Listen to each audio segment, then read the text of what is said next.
probably the most important of all the bushcraft skills, is fire lighting. With fire we can dispel the darkness of the forest if we're lost or stranded somewhere or injured, and with it dispel the negative spirits that could come into our mind and plant thoughts of defeat. We can drive away the cold that causes hypothermia, we can purify our water, we can cook our food. It is light where there is darkness. These are the basic principles for lighting a fire. First, try to site your fire where you have access to fuel. Very important. Secondly, clear the ground down to bare earth if possible, so that you are minimizing any risk of creating an uncontrollable fire.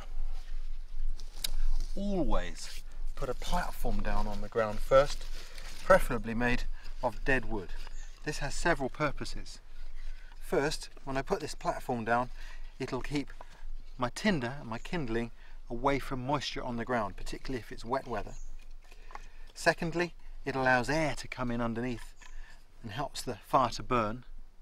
In cold weather, it provides insulation from the ground. Even today, when the weather's hot, that ground is cool, the wood is warm. But when the temperature drops to 50 below, that can make the difference between success or failure at fire lighting. But most importantly of all, when I light the fire, these logs will begin to burn early on to create embers and a good heart to the fire that makes it certain to start and light properly. The next step is to provide ourselves with kindling. Little thin dead twigs like this are exactly right, and a good thick bundle as well. What I like to do with this is to split that into half, 2 handfuls like so, and to cross them over a pile of sticks. The next thing is underneath these sticks I'm going to put some tinder. Now I can use anything that's dry and fibrous, dry grass, dry bark, dry moss, anything like that. But one of the best things of all is birch bark, and I've got an old rotten log here, and you can see how the wood has rotted but not the bark. And the reason for that is that the bark is full of oil that's preservative, and that oil burns extremely well. So this will make very good tinder to fill that gap.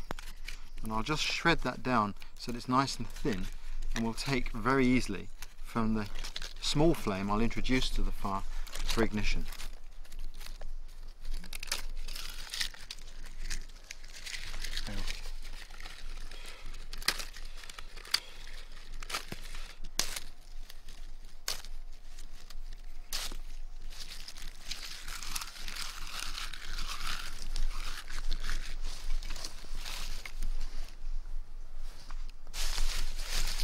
The next thing is to get ready fuel to add to the kindling once I've ignited the kindling.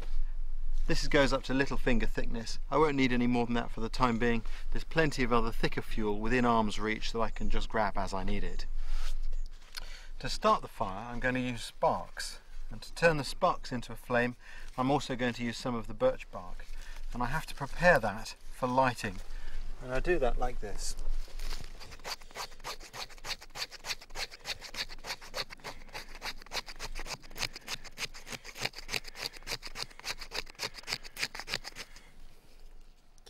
The device I use to ignite the fire is called a fire flash, and it's an alloy of metals that when scraped produces bright white sparks, and you can use this to ignite many different materials.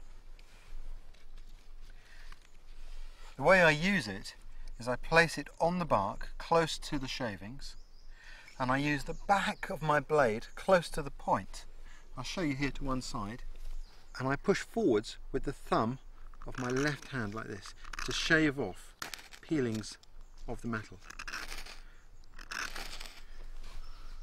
So what I'll do now is drop the sparks onto these shavings, and when they catch light I'll move the flames in under the kindling.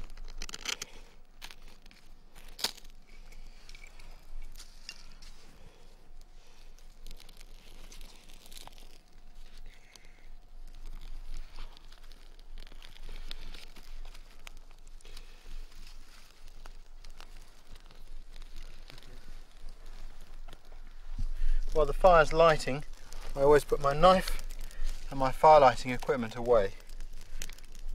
I've got a few moments because my preparation was done properly. Once the flames come through the top, you can add more fuel.